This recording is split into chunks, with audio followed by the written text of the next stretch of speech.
L'aéroport Toulouse-Blagnac, le partenaire des entreprises du Grand Sud-Ouest, vous présente le Club Éco d'Objectif-News.tv.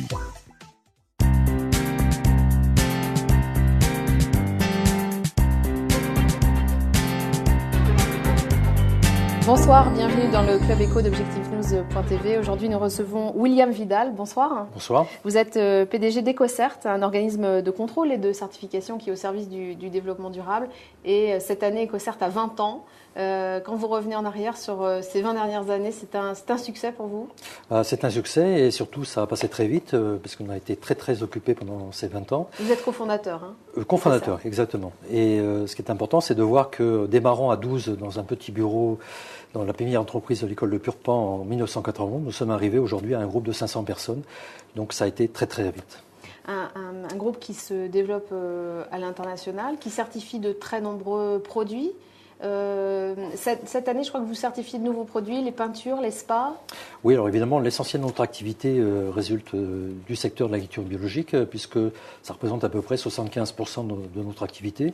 Et nous sommes diversifiés sur tout ce qui est environnement, dans les écoproduits, notamment les cosmétiques, et très récemment, comme vous le dites, sur les peintures, les centres de bien-être et de soins, les spas, et bientôt la compensation carbone. Nous avons un référentiel spécifié sur la compensation carbone vertueuse. Alors comment concrètement s'organise cette activité de contrôle et de certification?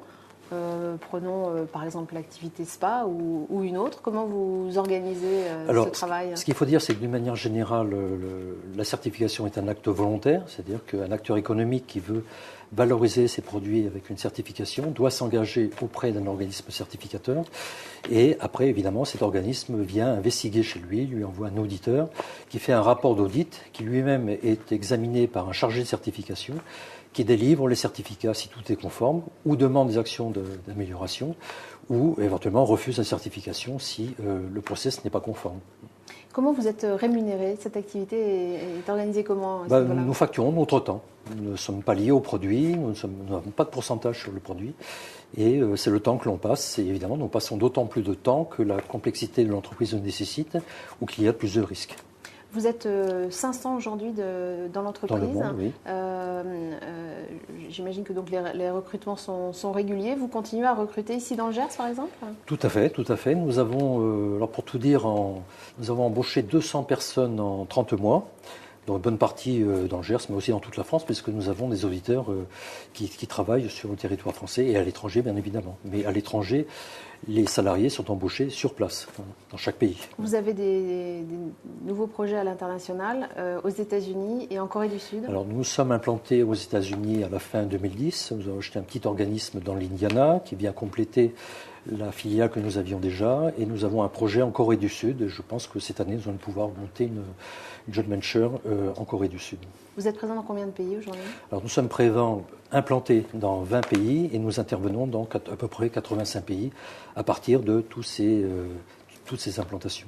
Vous qui aviez un regard assez international sur le développement durable, vous considérez que la France est située comment? Je pense que la prise de conscience est assez importante, notamment depuis le Grenelle de l'environnement. On est très en avance sur une certaine approche du réchauffement climatique. Par rapport aux États-Unis, je pense qu'on est là-bas, ils ne croient pas au réchauffement climatique. Et je pense que réellement, on sera en Europe les premiers à montrer l'exemple. Vous qui vous installez en Asie, le continent asiatique a quelle vision du développement durable, de l'écologie? Alors ça dépend des pays. Je pense que le Japon est un peu plus sensibilisé, la Chine beaucoup moins, l'Inde entre les deux. Vous avez des concurrents? Bien sûr, qui n'a pas de concurrent. Au niveau international, nous avons un concurrent allemand qui s'appelle BCS, un concurrent hollandais qui s'appelle Control Union, un concurrent suisse qui s'appelle IMO, et en France, un concurrent qui s'appelle Veritas. Vous êtes positionné comment par rapport à Veritas en France? En France, nous avons 65% de parts de marché, donc c'est un peu historique, si vous voulez. Au niveau mondial, je pense que nous sommes leaders, nous n'avons pas beaucoup de chiffres, mais actuellement, nous devons être autour de 15-20% dans le créneau du développement durable et de l'agriculture biologique, bien entendu, du marché global au niveau mondial. Alors William Vidal, vous avez fondé cet organisme de contrôle EcoCert il y a 20 ans. C'était déjà dans le Gers. Pourquoi ce choix à l'époque? D'abord parce que nous avons été accueillis à bras ouverts par la commune, par M. Girardi, maire à l'époque. Nous voulions avoir un lien avec notre activité agricole, agroalimentaire, l'environnement, le terroir. Et je pense que vraiment le Gers porte toutes ces valeurs. Bon, en plus, on a une vie d'interaction, un certain dynamisme, puisque dans le Gers, tous les acteurs économiques sont parfaitement identifiés, ils ne sont pas noyés dans la masse.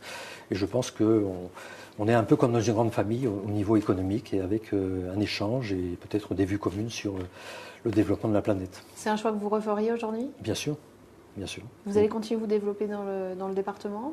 Tout à fait, puisque nous bâtissons de nouveaux bureaux écologiques qui vont être positifs en énergie à l'Isjourdain également sur le même site.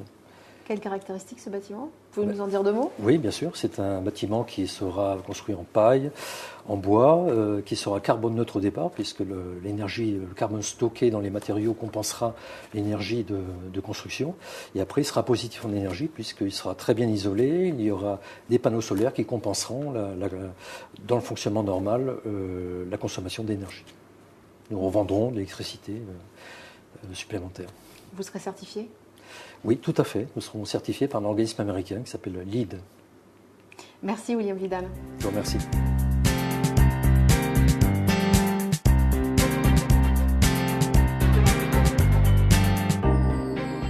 L'aéroport Toulouse-Blagnac, le partenaire des entreprises du Grand Sud-Ouest, vous présente le Club Éco d'Objectif News.tv.